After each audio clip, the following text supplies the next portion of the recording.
Évangile de Jésus-Christ selon saint Luc, chapitre 7. Après qu'il eut fini de faire entendre au peuple toutes ces paroles, il entra dans Capharnaüm. Or, un centurion avait malade et sur le point de mourir, un esclave qui lui était cher. Ayant entendu parler de Jésus, il envoya vers lui quelques-uns des anciens des Juifs pour le prier de venir sauver son esclave. Arrivés auprès de Jésus, ils le suppliaient instamment. Il est digne, disait-il, que tu lui accordes cela. Il aime en effet notre nation, et c'est lui qui nous a bâti la synagogue. Jésus faisait route avec eux, et déjà il n'était plus loin de la maison, quand le centurion envoya des amis pour lui dire « Seigneur, ne te dérange pas davantage, car je ne mérite pas que tu entres sous mon toit. Aussi bien, ne me suis-je pas jugé digne de venir te trouver. Mais dis un mot et que mon enfant soit guéri, car moi qui n'ai rang que de subalterne, j'ai sous moi des soldats, et je dis à l'un « Va », et il va, et à un autre « Viens », et il vient, et à mon esclave « Fais ceci », et il le fait. En entendant ces paroles, Jésus l'admira, et se retournant, il dit à la foule qui le suivait, « Je vous le dis, pas même en Israël, je n'ai trouvé une telle foi. » Et de retour à la maison, les envoyés trouvèrent l'esclave en parfaite santé. Et il advint ensuite qu'il se rendit dans une ville appelée Naïn. Ses disciples et une foule nombreuse faisaient route avec lui.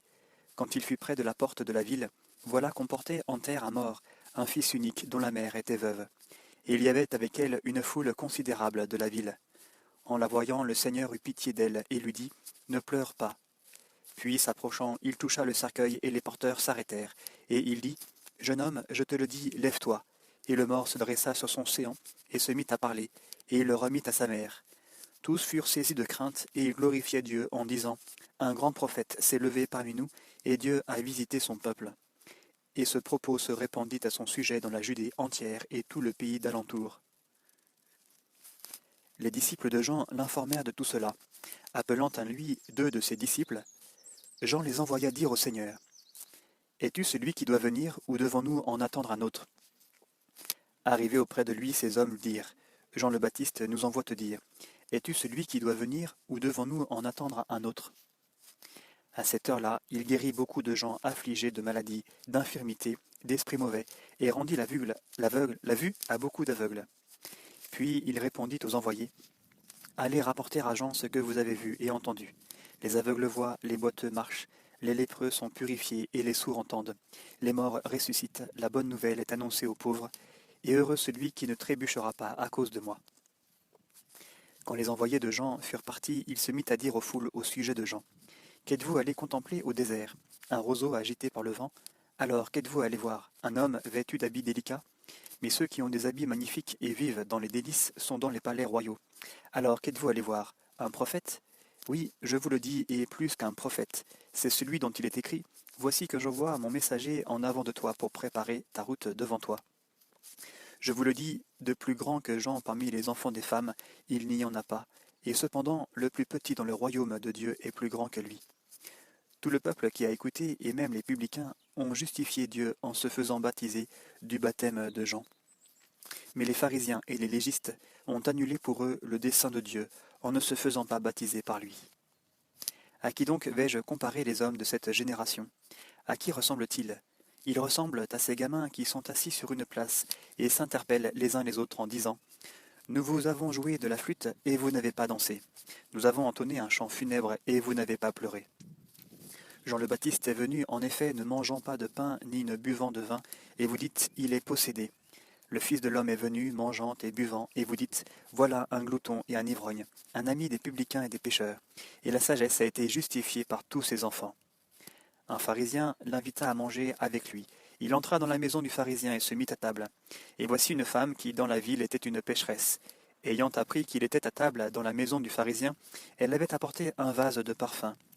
Et se plaçant par derrière, à ses pieds, tout en pleurs, elle se mit à lui arroser les pieds de ses larmes. Et elle les essuyait avec ses cheveux, les couvrait de baisers, les oignait de parfums. À cette vue, le pharisien qui l'avait convié se dit en lui-même, « Si cet homme était prophète, il saurait qui est cette femme qui le touche et ce qu'elle est, une pécheresse. » Mais prenant la parole, Jésus lui dit, « Simon, j'ai quelque chose à te dire. »« Parle, maître, répondit-il. Un créancier avait 2 débiteurs. L'un devait 500 deniers, l'autre 50. Comme il n'avait pas de quoi rembourser, il fit grâce à tous 2. Lequel des 2 l'en aimera le plus? Simon répondit, « Celui-là, je pense, auquel il a fait grâce de plus. » Il lui dit, « Tu as bien jugé. » Et se tournant vers la femme, « Tu vois cette femme, dit-il à Simon, je suis entré dans ta maison et tu ne m'as pas versé d'eau sur les pieds. Elle, au contraire, m'a arrosé les pieds de ses larmes et les a essuyés avec ses cheveux. Tu ne m'as pas donné de baiser, elle, au contraire, depuis que je suis entré, n'a cessé de me couvrir les pieds de baisers. Tu n'as pas répandu d'huile sur ma tête, elle, au contraire, a répandu du parfum sur mes pieds. À cause de cela, je te le dis, ses péchés, ses nombreux péchés, lui sont remis parce qu'elle a montré beaucoup d'amour. Mais celui à qui on remet peu montre peu d'amour. Puis il dit à la femme, tes péchés sont remis. Et ceux qui étaient à table avec lui se mirent à dire en eux-mêmes, qui est-il celui-là qui va jusqu'à remettre les péchés? Mais il dit à la femme, ta foi t'a sauvée, va en paix.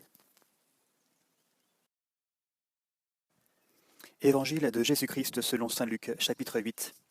Et il advint ensuite qu'il cheminait à travers villes et villages, prêchant et annonçant la bonne nouvelle du royaume de Dieu. Les 12 étaient avec lui, ainsi que quelques femmes qui avaient été guéries d'esprits mauvais et de maladies. Marie, appelée la Magdaléenne, de laquelle étaient sortis 7 démons, Jeanne, femme de Chouza, intendant d'Hérode, Suzanne et plusieurs autres qui les assistaient de leur bien. Comme une foule nombreuse se rassemblait et que de toutes les villes on s'acheminait vers lui, il dit par parabole. Le semeur est sorti pour semer sa semence, et comme il semait, une partie du grain est tombée au bord du chemin. Elle a été foulée aux pieds, et les oiseaux du ciel ont tout mangé. Une autre est tombée sur le roc, et après avoir poussé, elle s'est desséchée, faute d'humidité. Une autre est tombée au milieu des épines, et poussant avec elle, les épines l'ont étouffée. Une autre est tombée dans la bonne terre, a poussé, et produit du fruit au centuple. Et, ce disant, il s'écriait, « Entende qui a des oreilles pour entendre ?» Ses disciples lui demandaient ce que pouvait bien signifier cette parabole. Il dit, « À vous il a été donné de connaître les mystères du royaume de Dieu, mais pour les autres c'est en parabole, afin qu'ils voient sans voir et entendent sans comprendre. » Voici donc ce que signifie la parabole. La semence, c'est la parole de Dieu. Ceux qui sont au bord du chemin sont ceux qui ont entendu, puis vient le diable qui enlève la parole de leur cœur, de peur qu'ils ne croient et soient sauvés. Ceux qui sont sur le roc sont ceux qui accueillent la parole avec joie quand ils l'ont entendue, mais ceux-là n'ont pas de racines, ils ne croient que pour un moment, et au moment de l'épreuve, ils font défection. Ce qui est tombé dans les épines, ce sont ceux qui ont entendu, mais en cours de route, les soucis, la richesse et les plaisirs de la vie les étouffent, et ils n'arrivent pas à maturité. Et ce qui est dans la bonne terre, ce sont ceux qui, ayant entendu la parole, avec un cœur noble et généreux, la retiennent et portent du fruit par leur constance. Personne, après avoir allumé une lampe, ne la recouvre d'un vase ou ne la met sous un lit. On la met au contraire sur un lampadaire, pour que ceux qui pénètrent voient la lumière. Car rien n'est caché qui ne deviendra manifeste, rien non plus n'est secret qui ne doive être connu et venir au grand jour. Prenez donc garde à la manière dont vous écoutez, car celui qui a, on lui donnera, et celui qui n'a pas, même ce qu'il croit avoir, lui sera enlevé. Sa mère et ses frères vinrent alors le trouver, mais ils ne pouvaient l'aborder à cause de la foule. On l'en informa. Ta mère et tes frères se tiennent dehors et veulent te voir. Mais il leur répondit, ma mère et mes frères, ce sont ceux qui écoutent la parole de Dieu et la mettent en pratique. Or, il advint un jour qu'il monta en barque, ainsi que ses disciples, et il leur dit, passons sur l'autre rive du lac. Et ils gagnèrent le large. Tandis qu'il naviguait, il s'endormit, et une bourrasque s'abattit sur le sable. Il faisait haut et se trouvait en danger. S'étant donc approchés, ils le réveillèrent en disant, Maître, maître, nous périssons. Et lui, s'étant réveillé, menaça le vent et le tumulte des flots. Ils s'apaisèrent et le calme se fit. Puis il leur dit, où est votre foi? Ils furent saisis de crainte et d'étonnement, et ils se disaient les uns aux autres, qui est-il donc celui-là, qu'il commande même au vent et aux flots, et ils lui obéissent? Ils abordèrent au pays des Géraséniens, lequel fait face à la Galilée. Comme il mettait pied à terre, vint à sa rencontre un homme de la ville possédé de démons. Depuis un temps considérable, il n'avait pas mis de vêtements, et il ne demeurait pas dans une maison, mais dans les tombes. Voyant Jésus, il poussa des cris, se jeta à ses pieds, et d'une voix forte, il dit, « Que me veux-tu, Jésus, fils du Dieu Très-Haut? Je t'en prie, ne me tourmente pas. » Il prescrivait en effet à l'esprit impur de sortir de cet homme, car à maintes reprises l'esprit s'était emparé de lui. On le liait alors pour le garder avec des chaînes et des entraves, mais il brisait ses liens et le démon l'entraînait vers les déserts. Jésus l'interrogea, « Quel est ton nom ?» Il dit « Légion », car beaucoup de démons étaient entrés en lui, et il le suppliait de ne pas leur commander de s'en aller dans l'abîme. Or il y avait là un troupeau considérable de porcs en train de paître dans la montagne. Les démons suppliaient à Jésus de leur permettre d'entrer dans les porcs, et il leur permit. Sortant alors de l'homme, les démons entrèrent dans les porcs, et le troupeau se précipita du haut de l'escarpement dans le lac, et se noya. Voyant ce qui s'était passé, les gardiens prirent la fuite et rapportèrent la nouvelle à la ville et dans les fermes. Les gens sortirent donc pour voir ce qui s'était passé. Ils arrivèrent auprès de Jésus et trouvèrent l'homme dont étaient sortis les démons, assis, vêtu et dans son bon sens, aux pieds de Jésus, et ils furent pris de peur. Les témoins leur rapportèrent comment avait été sauvé celui qui était démoniaque. Et toute la population de la région des Géraséniens pria Jésus de s'éloigner d'eux, car ils étaient en proie à une grande peur. Et lui, étant monté en barque, s'en retourna. L'homme dont les démons étaient sortis le priait de le garder avec lui, mais il le renvoya en disant « Retourne chez toi et raconte tout ce que Dieu a fait pour toi. » Il s'en alla donc, proclamant par la ville entière tout ce que Jésus avait fait pour lui. À son retour, Jésus fut accueilli par la foule, car tous étaient à l'attendre. Et voici qu'arriva un homme du nom de Jaïr, qui était chef de la synagogue.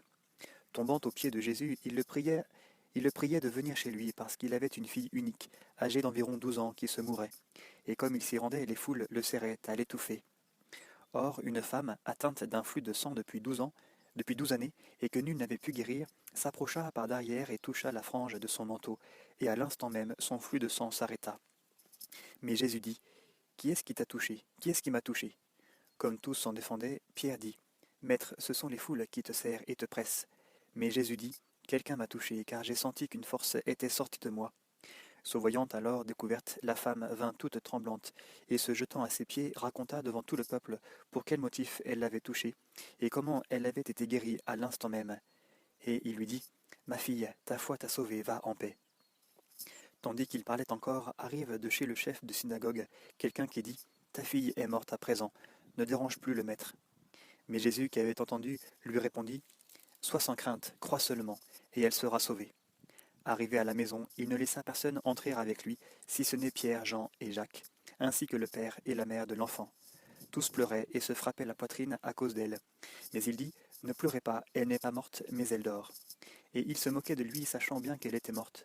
Mais lui, prenant sa main, l'appela en disant, « Enfant, lève-toi. » Son esprit revint, et elle se leva à l'instant même, et il ordonna de lui donner à manger. Ses parents furent saisis de stupeur, mais il leur prescrivit de ne dire à personne ce qui s'était passé.